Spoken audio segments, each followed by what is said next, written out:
Hi friends, ഇത്തവണ ഓണത്തിന് പൂക്കളും പച്ചക്കറിയൊന്നുമില്ല. അപ്പോൾ നമ്മുടെ പുതിയൊരു വീഡിയോയിലേക്ക് എല്ലാവർക്കും സ്വാഗതം.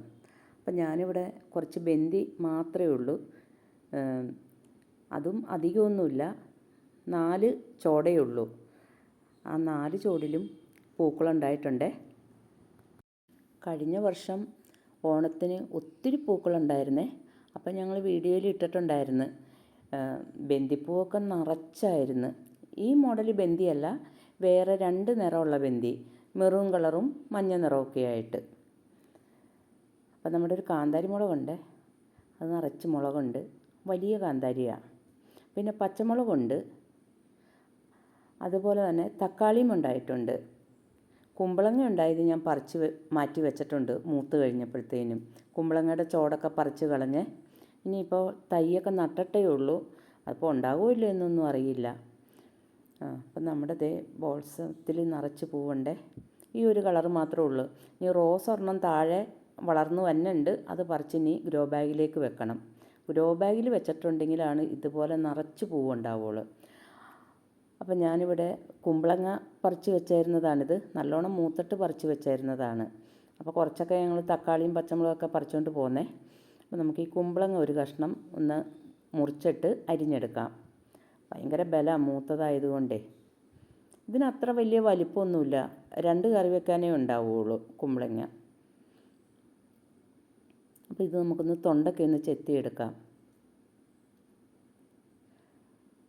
നല്ല ബലം കൊടുക്കണം. ഇനി നമ്മളിപ്പോൾ ഇതിലുള്ള ഈ കായൊക്കെ നമ്മൾ വേസ്റ്റിലേക്ക് കൊണ്ടിടും.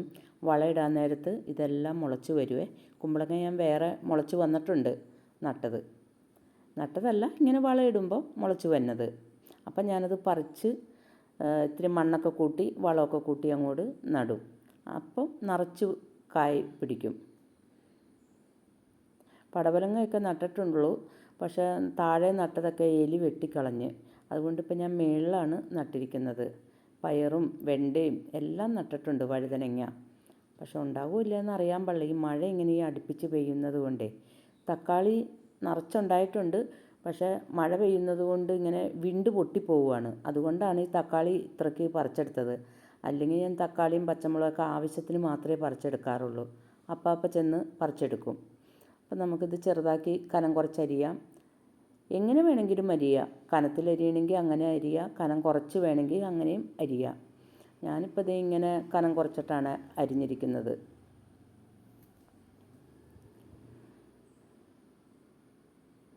അപ്പോൾ ഈ സമയത്ത് പൂക്കളും തൈയൊക്കെ മേടിച്ച് നടുവാണെങ്കിൽ ഒത്തിരി പൂക്കളുണ്ടാവും ഓണാകുമ്പോഴത്തേനും. എനിക്ക് ഓണാകുമ്പോഴത്തേനും പൂക്കളൊന്നും ഉണ്ടാവില്ല, മഴയും കൂടെ പെയ്യുന്നത് കൊണ്ട്. ഇവിടെ 3 പച്ചമുളക് എടുത്തിട്ടുണ്ട്. പച്ചമുളക് ഒന്ന് നീളത്തിൽ കീറിയിട്ട് ഒന്ന് മുറിച്ചിടാം. നല്ല മൂത്ത മുളകായതുകൊണ്ട് എരിവുണ്ടാവുമേ. ഇത്തിരി എരിവൊക്കെ ഉള്ളതാണ് നല്ലത്. സാധാരണ സദ്യക്ക് ഇങ്ങനെയൊക്കെ ഉണ്ടാക്കുമ്പം എരിവ് അധികം ഉണ്ടാവില്ലല്ലോ. ഞാനിപ്പോൾ ഇത് 3 പച്ചമുളക് ഇടുന്നുണ്ട്. അപ്പം നല്ലൊരു എരിവൊക്കെ കിട്ടും. ഒരല്പം കറിവേപ്പിലയും കൂടെ ഇട്ട് കൊടുക്കാം. ഇനി ഇതിലേക്ക് ഒരു വലിയ തേങ്ങയുടെ 1 മുറി ചിരകി വെച്ചിട്ടുണ്ടായിരുന്നേ, അത് ഞാൻ പാല് പിഴിഞ്ഞ് വെച്ച് മിക്സിയുടെ ജാറിലിട്ട് ഒരടി അടിച്ചിട്ട് പിഴിഞ്ഞ് വെച്ചിരിക്കുന്നതാണ്. അതിൻ്റെ 2ാമത്തെ പാല് ഇതിലേക്ക് ഒഴിച്ചു കൊടുക്കാം. ഈ കുമ്പളങ്ങയും പച്ചമുളകും കറിവേപ്പിലയിലേക്കും ഒഴിച്ചു കൊടുക്കാം. ഇനി ഇത് നമുക്ക് അടപ്പത്ത് വെക്കാം. അപ്പം ഞാനിപ്പോൾ ഉപ്പിടുന്നില്ല, ഒന്ന് വെന്തതിന് ശേഷം ഉപ്പിടാം. ഈ പാലൊഴിച്ചത് കൊണ്ട് വല്ല പിരിഞ്ഞു പോയാലോ. അപ്പോൾ നമുക്ക് വെന്തോന്നൊന്ന് നോക്കാം. നല്ലപോലെ തിളച്ചിട്ടൊക്കെ ഉണ്ട്.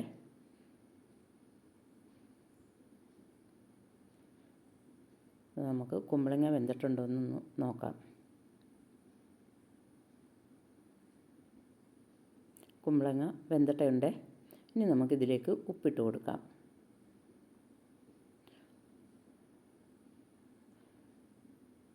അല്പം ഉപ്പിട്ട് കൊടുത്താൽ മതിയേ. എന്നിട്ടൊന്ന് ഇളക്കി കൊടുക്കണേ, ഒന്ന് തിളക്കട്ടെ.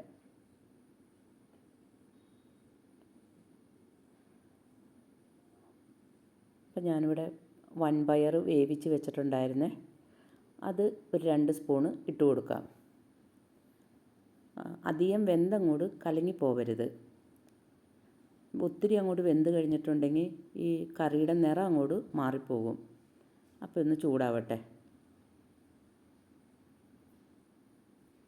ഇനി ഇതിലേക്ക് 1ാമത്തെ പാല് ഒഴിച്ചു കൊടുക്കാം. ഒരു 1/2 കപ്പേ ഉള്ളേ. അതും കൂടെ ഒഴിച്ച് നല്ലപോലെ ഒന്ന് ഇളക്കി കൊടുക്കണേ. ഇനി അധികം തിളയൊന്നും വരണ്ട. ഇപ്പോൾ ഇതിൽ വെള്ളം ഉണ്ടെങ്കിലും ചൂടാറുമ്പോഴത്തേനും വെള്ളമൊക്കെ പാകത്തിനാവുമേ. അപ്പോൾ ഒന്ന് ചൂടാറിയിട്ട് എടുക്കുന്നതാണ് നല്ലത്. അപ്പോഴാണ് ആ ടേസ്റ്റ് ഇങ്ങോട്ട് കിട്ടുള്ളൂ, ആ തേങ്ങാപ്പാലിൻ്റെയൊക്കെ. ഇനി നമുക്കിതിലേക്ക് ഒരല്പം വെളിച്ചെണ്ണ ഒഴിച്ചു കൊടുക്കണേ, പച്ച വെളിച്ചെണ്ണ. 1 സ്പൂൺ വെളിച്ചെണ്ണയും കൂടെ ഒഴിച്ചു കൊടുക്കാം. പിന്നെ ഒരല്പം കറിവേപ്പില എടുത്തിട്ട് കയ്യിലിട്ടൊന്ന് തിരുമ്മിയിട്ട് ഇട്ട് കൊടുക്കുക. അപ്പോൾ ഒരു നല്ല മണമൊക്കെ കിട്ടുമേ. അപ്പം നമ്മുടെ കറിയൊക്കെ റെഡി ആയിട്ടുണ്ട്. അപ്പം നമ്മുടെ കുമ്പളങ്ങയും പയറും വെച്ചുള്ള ഓലൻ റെഡി ആയിട്ടുണ്ട്. എല്ലാവരും ഇതേപോലെ ഒന്ന് ഉണ്ടാക്കി നോക്കണേ. എല്ലാവർക്കും താങ്ക് യു.